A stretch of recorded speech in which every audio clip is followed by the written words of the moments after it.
Michael, thank you for your very welcoming words. Confirmed what you just said, that we have an excellent cooperation in the last years in order to handle very complex situations. But as you very correctly said before, Malta is not alone. Malta is under pressure, but the European Union and all of us, and myself, we are standing by you. And believe me, I'm more than happy to be back in Malta. It's not my very first visit in this beautiful country. I have been coming here since many years ago, and what Michael forgot to say that I have a very special title. I'm honorary citizen of Valletta, and even honored by the late President of the Republic in my capacity at that time as mayor of Athens. So I hold very dear in my heart this very warm and welcoming European nation.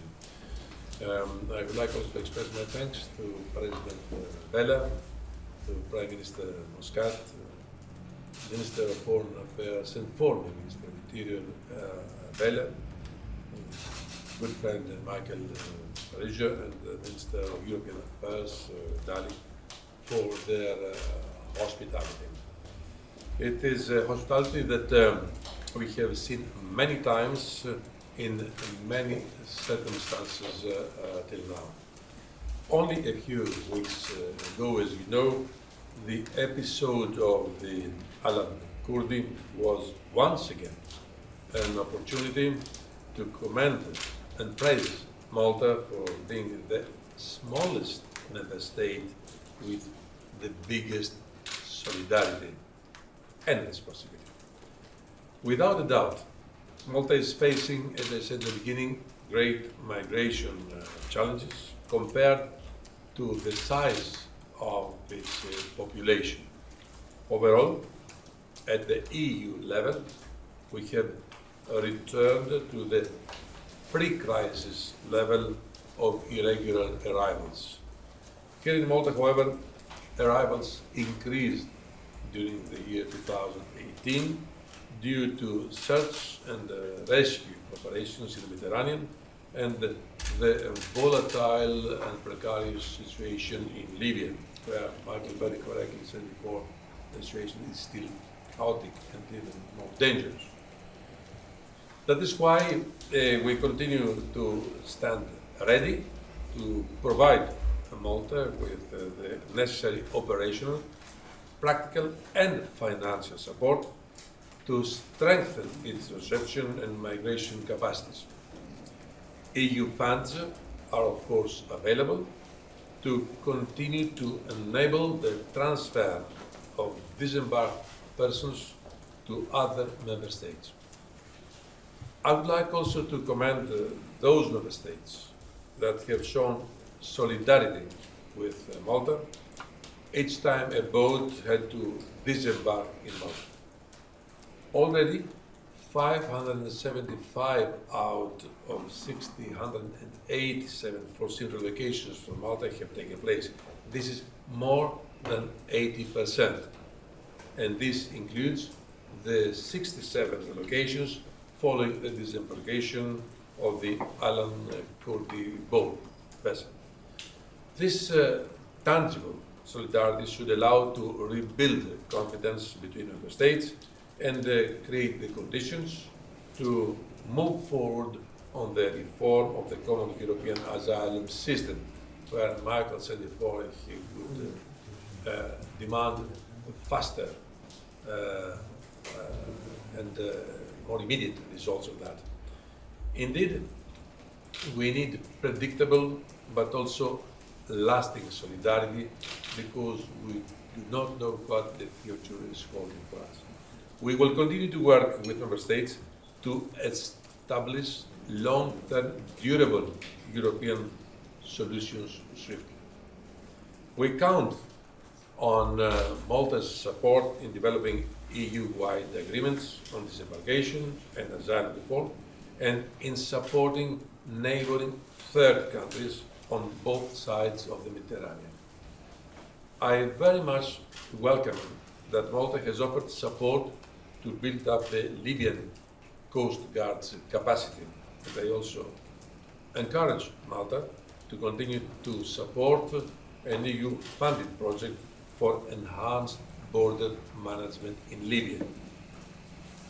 Border management is an essential element in better managing migration and reducing irregular migration. This is why I'm very pleased that we have reached an agreement a few weeks ago to strengthen and upgrade and enhance the European Borders and Coast Guard Agency. The standing corps of 10,000 members will start being gradually rolled out already from 2021 onwards. The cooperation with third countries will also expand, and agency will be able to help even more with returns.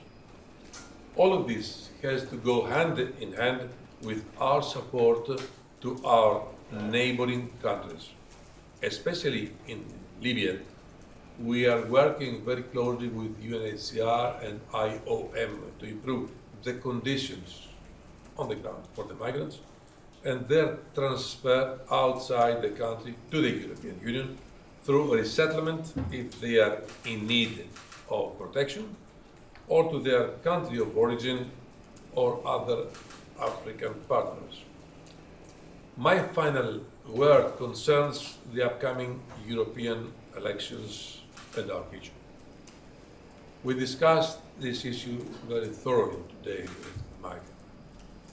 Amidst rising populist and nationalistic narratives, as well as fake news, our citizens can feel scared or manipulated.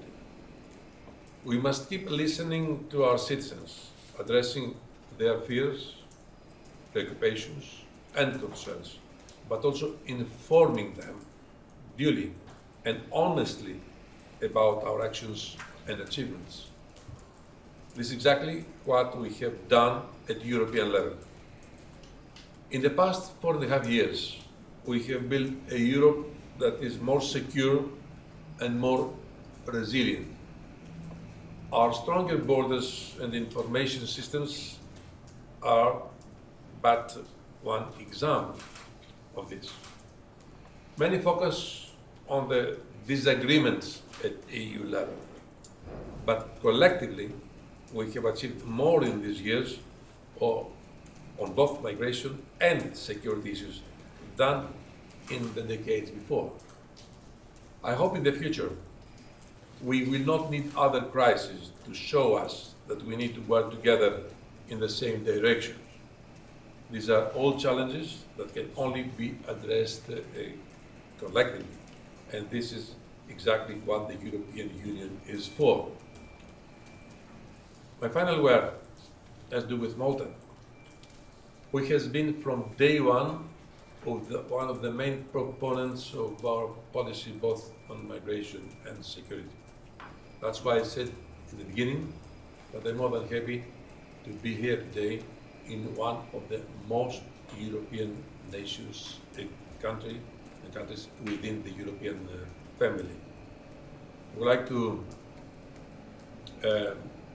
assure once again my good friend Michael and the Maltese authorities that I will be standing by them in view of the upcoming developments in the field of migration and security, and I always count a lot on your personal contribution, Michael, as one of the dynamic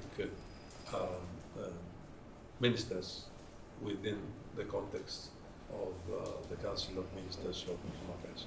Thanks again for your hospitality, and of course we are open to any question that you might raise. Thank you.